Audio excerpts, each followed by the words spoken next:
Star Star Trek Trek perdeu a relevância? relevância. E aí, pessoal, estamos aqui em mais um episódio do Pântano Pop. Vocês já viram mais ou menos de onde a gente tira o nosso tema.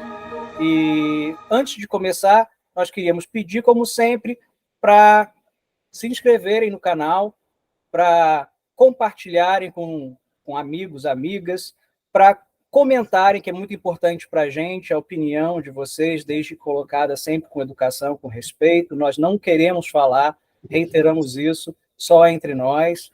E também deixem aquele like, porque tem esse algoritmo aí do YouTube, e dar like ajuda a entregar o vídeo. Também ative a notificação do sininho para saberem quando nós postamos novos conteúdos. E é isso. Evandro, temos um convidado hoje, não é? Então é isso aí, temos um convidado, o Pântano Pop está ficando chique, né? Recebendo convidados, que é o Paulo José, o nosso convidado, também historiador, como os outros dois aqui, e uma verdadeira enciclopédia viva aí de Star Trek.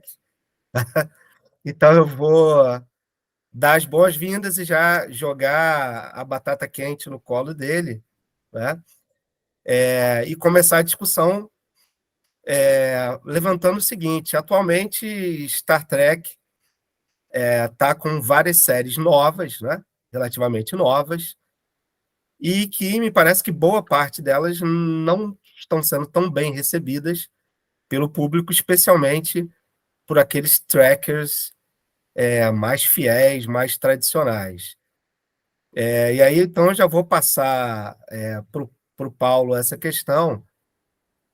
Será que esse recebimento mais frio dos fãs a essas novas séries tem a ver com uma relevância que as primeiras séries tinham e que talvez essas novas já não tenham, né? E aí, então, fala um pouquinho aí, Paulo, dessa relevância das séries aí, da série original e das primeiras séries de Star Trek, para a gente iniciar essa discussão. Então, valeu aí, Evandro, Vitor, pelo convite, valeu também aí pelo Enciclopédia Viva, né? Mas acho que nem tanto, né? Na verdade, sou só um fã de Star Trek, né? Já de algum tempo. Eu conheci Star Trek, eu era adolescente ainda, né? Na infância eu tinha ouvido falar de Star Trek, mas não gostava muito de Star Trek, eu gostava mais de Star Wars, né? Dessa pegada mais mesmo da ficção científica, mais para o lado da aventura, né? E nem tão cerebral. E aí eu acho que essa palavra, né, do cerebral talvez seja o ponto aí, quando a gente pensa em relevância de Star Trek, né? Será que Star Trek, aliás, né, já foi relevante, né? Qual é o grau de relevância de Star Trek? Então, eu acho que o primeiro ponto é esse, em relação à questão da diferença de Star Trek em relação a outras séries. Ontem a gente teve foi o aniversário, né, de lançamento do primeiro episódio de Star Trek, isso há 57 anos atrás, que joga a gente lá para a década de 60, e a gente pensar um pouco no panorama da ficção científica naquela época, né? Especialmente na TV, tinha muito mesmo, até porque as TVs eram as TVs abertas, as TVs, a TV a cabo, não sei, isso talvez fosse até, não sei se já rolava isso lá nos Estados Unidos, mas Star Trek começa na TV aberta, né?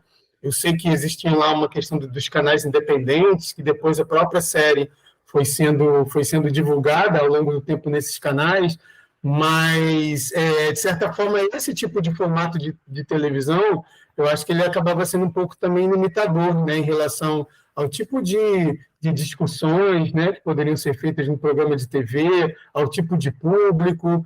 Então, eu acho que Star Trek acaba se diferenciando, né, por conta dessa pegada um pouco mais filosófica.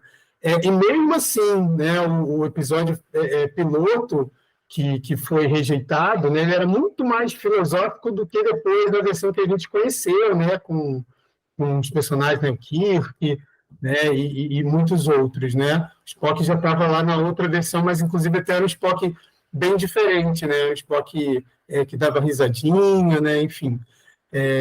Mas eu acho que então a grande diferença, né, mesmo com essa necessidade depois da rejeição do episódio piloto, é ser uma série, né, de ficção científica que tivesse a coisa da aventura, mas que também trouxesse algum tipo de reflexão, né? Tanto é que muitos dos roteiristas lá da que a gente chama de série clássica, né, essa série original dos anos 60, muitos eram autores de ficção científica, né, até autores consagrados. Então, eles traziam muito aquela ideia da ficção científica como um veículo para você discutir temas sociais que muitas vezes não podiam ser discutidos abertamente, né? Então, o Star Trek foi muito nessa linha. Mas a questão é que, assim, né, qual era o alcance de Star Trek? Né? A gente pensar que a série original, ela acabou, pelo menos na época que ela foi lançada, ela não era assim tão a audiência não era tão grande, né? Ela vai se tornando popular depois que ela é cancelada, ela tem 3 temporadas, e aí, após o cancelamento dela, ela passa, então, a ser distribuída por emissoras locais, e a partir dessas emissoras locais, então, ela vai se tornando mais popular, né? Então, eu acho que nesse primeiro momento, né, a gente pensar nessa primeira fase, esse primeiro momento de Star Trek, tem essa, né, a questão da relevância no sentido mesmo das discussões que ela vai provocar. Mas eu tendo a pensar que existe até uma colocação de que era uma série à frente do seu tempo em relação aos debates que ela traz. Na verdade, eu acho que ela não era à frente do seu tempo, né? Ela faz uma discussão que tem a ver com as discussões do tempo dela e com os limites do tempo dela, né? Ela não consegue ir muito além desses limites, até por questões de censura. A gente pensar, por exemplo, né, o que é colocado como um fato histórico relacionado a Star Trek, que é o primeiro beijo interracial, né, quando em um determinado episódio o Kirk, né, vai beijar a Uhura, e que aquilo foi proibido em alguns estados, né, norte-americanos, mas a gente pensa, essa proibição ela já mostra, né, um pouco aí dos limites ali do que poderia ser discutido. Mas a gente tem ali também uma questão muito importante, e talvez sim, né, esse seja o ponto aí do à frente do seu tempo, né, mas novamente dentro dos limites, que é uma questão de representatividade, né, uma série que ela vai trazer, né, personagens que têm, né, as mais variadas origens, quer dizer, além da gente citar a Uhura, né, uma mulher negra, mas só a presença dela já era um marco ali, né? Tanto que a própria Whoopi Goldberg, anos depois, né, foi fazer a nova geração, ela coloca, né, que ela está assistindo a série de casa, e aí ela chama a família dela e fala: mãe, vem ver, tem uma mulher negra aqui que não é uma empregada doméstica, né, que ela está aqui na ponte, né, da nave. Então, essa questão da representatividade, eu acho que esse, né, é digamos assim, o certo à frente do seu tempo, né, dentro dos limites, conforme eu coloquei. E aí, assim, né, eu acho que outras, né, a gente tem também personagem russo, né, na época da Guerra Fria, a gente tem o Chekhov, que também está ali de uma forma caricata, né, porque ele sempre diz que os russos que inventaram tudo, né, mas é um reconhecimento, né, mas na época da Guerra Fria, você tem um personagem russo ali na ponte, ele está reconhecendo que os soviéticos eles estavam ali na corrida espacial, né? Por outro lado, né, se tem os russos ali, os russos também eles estão meio que... Oi, fala.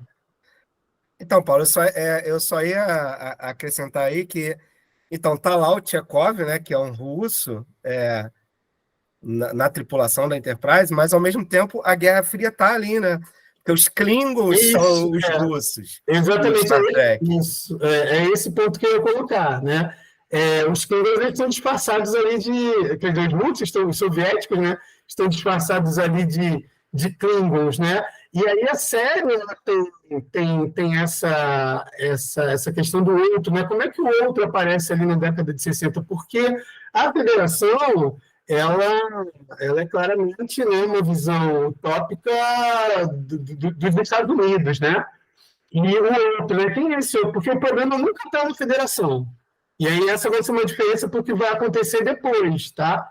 A nova geração não mexe nisso, mas o Deep Space Nine, né, já na década de 90, começa a questionar um pouquinho essa federação, né? Então, lá atrás, né, por isso que eu insisto muito na questão do limite, né? É o limite ali da época, quer dizer, o problema está nos outros, o problema não estava ali na federação. Você tem um outro personagem, um almirante ranzinza, alguém que de repente tem uma coisa preconceituosa, mas que depois logo, né, cai em si e tal, mas o problema está sempre no outro. E o outro, né, ele é ali visto, né, muito naquela visão do orientalismo, né, do Said, né? Você tem muito essa, né, os Klingons, eles parecem muito aquela coisa, tem visão meio que de Gengis Khan, né? Então, ao mesmo tempo que eles são russos, também são um pouco chineses, né? Tem um visual que talvez lembre ali né, a China comunista, naquele momento, naquele contexto. Eles né? têm a pele escura, né?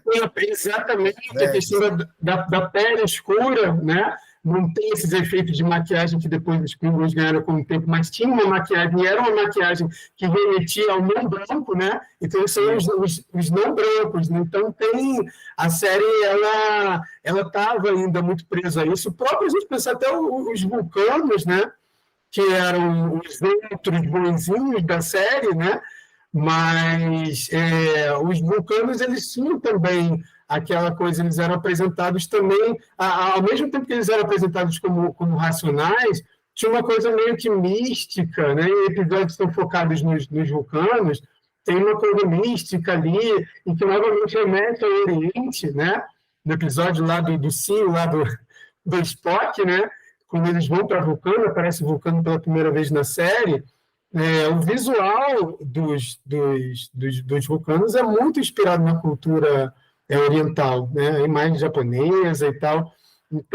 Então tem isso, né? A gente pensar um pouco nessa questão da relevância, mas dentro do limite da série. E isso vai se modificar a partir da década de 80, né? Quando a gente tem mesmo os filmes, a gente pensar assim, os filmes, né? Os filmes começam na década de 70, os primeiros filmes são do final dos anos 70. O que os filmes podem trazer, né, dentro dessa linha aí original de jornada, né? A pegada filosófica, ela está no primeiro filme, mas ele acaba que é um filme que é um fracasso, né? Quer dizer, ele não é um fracasso, não chega a ser um fracasso retumbante, porque senão isso ia sepultar totalmente a série, né? Mas ele é recebido com muitas críticas, porque ele não sabe também qual é o lugar, é um filme que fica meio perdido assim, qual é o lugar dele, né? Ele pega esse lado filosófico de Jornada nas Estrelas e leva para o cinema, que não funciona muito bem, porque acaba sendo um filme muito contemplativo e que não traz nenhuma discussão assim, né, que a gente possa colocar como relevante, mas que, né, a discussão, mesmo algum tipo de debate, né, que a série trazia um pouco disso, né, de provocar esse debate, isso só vai ter já no Jornada nas Estrelas 4, que aí é um filme ecologicamente, né, já tem aquela discussão, aquele debate em relação às questões já ecológicas, né, que era, novamente, também uma discussão, né, do seu próprio tempo, mas que eu acho, inclusive, que ele não envelhece, né? Ele tem aí um debate. Se a gente hoje, beleza, né? As debates estão salvas, né? Mas há uma questão ambiental que ela né, bastante relevante ainda nos tempos de hoje, né? Se Jornada talvez tenha envelhecido, né, em alguns temas, por ter ficado muito preso à sua época, né, algumas outras questões que vão aparecendo, não. Então, acho que Jornada nas Estrelas 4, né, que eu acho que é um dos melhores filmes, enquanto Jornada 4, nos anos 80, ele traz a discussão, né? Ele toca, né? Ele coloca assim, né? Vamos pensar assim, o futuro da humanidade, porque Jornada nas Estrelas também traz essa questão da utopia, né? É uma série que ela aposta nisso, né? Uma visão de futuro otimista, e o Jornada 4, ele coloca que esse futuro otimista ele está em risco, né? Ele está em risco, porque, na verdade, o que a gente faz no presente está colocando, e esse debate atual, né? Ele está colocando em risco aí esse futuro, né? Não necessariamente utópico, mas a série está colocando ali, né? Esse debate. Então, acho que, né, dos filmes é o que acaba, né, entendendo melhor, né, o que é a série dentro dessa proposta de trazer algum tipo de debate. Paulo, e só uma coisa, você estava falando aí, eu já estava pensando, né? Porque os filmes mais recentes, como por exemplo do reboot de Jornada, né? Que são os mesmos personagens da série original, vividos por outros atores, recebe uma crítica muito pesada, porque isso é ação, cadê a coisa cerebral de Jornada? Mas se nós pegarmos os filmes com os atores originais da série, como você disse, só o quarto filme é que vai trazer uma discussão realmente relevante, né?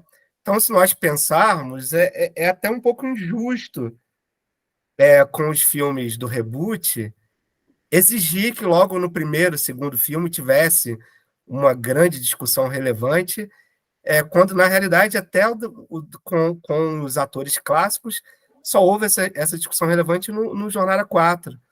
Né? E se você pensar bem também, o Reboot 2, né?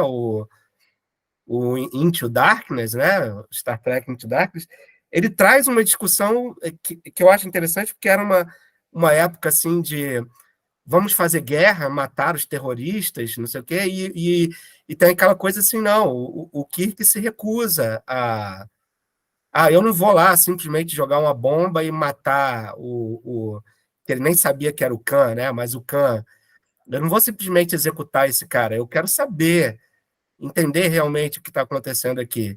Eu quero levá-lo à justiça, né? Então, acho que talvez uma coisa que tenha passado um pouco batida, né, em relação a esse filme, tá? Porque estava essa discussão no momento. Eu concordo com você, porque assim, eu acho que também, né, isso tem a ver com a própria aula, né, que a série ganha, né? Aí dos fãs, os fãs mais radicais, né, os fãs mais antigos da série, né, eles vão acabar fazendo muito dessa cobrança. E eu acho que os não fãs também, porque como Star Trek acaba sendo reconhecida, né, como essa série filosófica, então quando ela deixa de ser, né, ou pelo menos ela não aposta tanto nessa linha filosófica, acaba que é uma cobrança, né, muito maior e uma crítica muito grande. E é claro, né, eu acho que assim, muitas vezes também a gente tenta, né, pegar essa questão do debate a partir do grande tema que é tratado no filme, que é tratado no episódio, mas muitas vezes esse debate está ali nas entrelinhas, né, muitas vezes está na presença, né, de um personagem, né, então, às vezes se dá de uma forma muito, muito sutil, e que nem sempre também, quando se faz aí uma relação, né, com o contexto histórico, né, do lançamento lá do segundo filme do reboot, né, do Star Trek,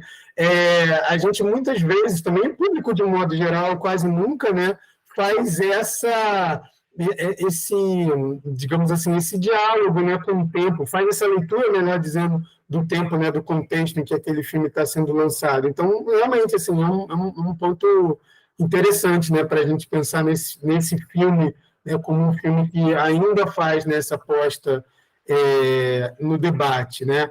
Mas, assim, quer dizer, eu acho que também, voltando, né, para a própria questão da transposição, né, da série da TV, né, para o cinema é outro público, né?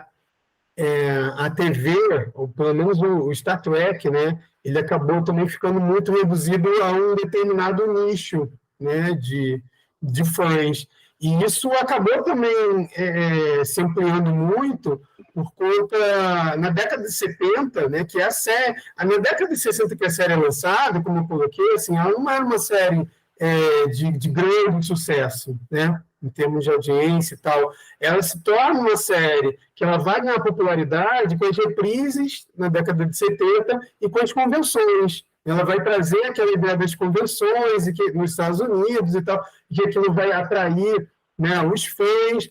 Então, assim, vai se criar um nicho, né, um público muito é uma série que tem um público muito específico, né, e aí a gente fazendo comparações com outras franquias, né, como, por exemplo, Star Wars já tem um público já muito mais, infinitamente mais pop do que, né, o Star Trek, né, até porque, se a gente pensar no próprio o original, né, o primeiro Star Wars, né, hoje episódio 4 e tal, ele tem uma história muito mais simples, né, um enredo, né, simples, um roteiro muito simples, muito fácil de se entender ali, e agrada, né, a todos os públicos. Então, enfim, né, a jornada acaba ficando muito restrita, e quando vai para o cinema filme segmentado, porque não se faz não se faz série, não se faz filme só porque se quer levar uma discussão, né? A discussão ela vem a rebote, ela vai ser de repente a originalidade, que vai fazer com que determinado público acompanhe aquela série ou não, né? Então, quando o Jornada nas Estrelas vai para o cinema, tem esse público cativo, mas eles também precisam estar sempre atraindo, né, um outro tipo de público. Então, a série também vai se abrindo para esse outro caminho que Star Wars acabou inaugurando, né?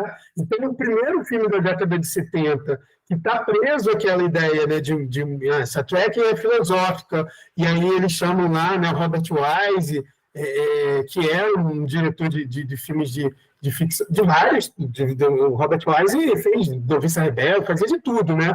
Mas na ficção científica, ele fazia aquela ficção científica, digamos assim, mais hard, né?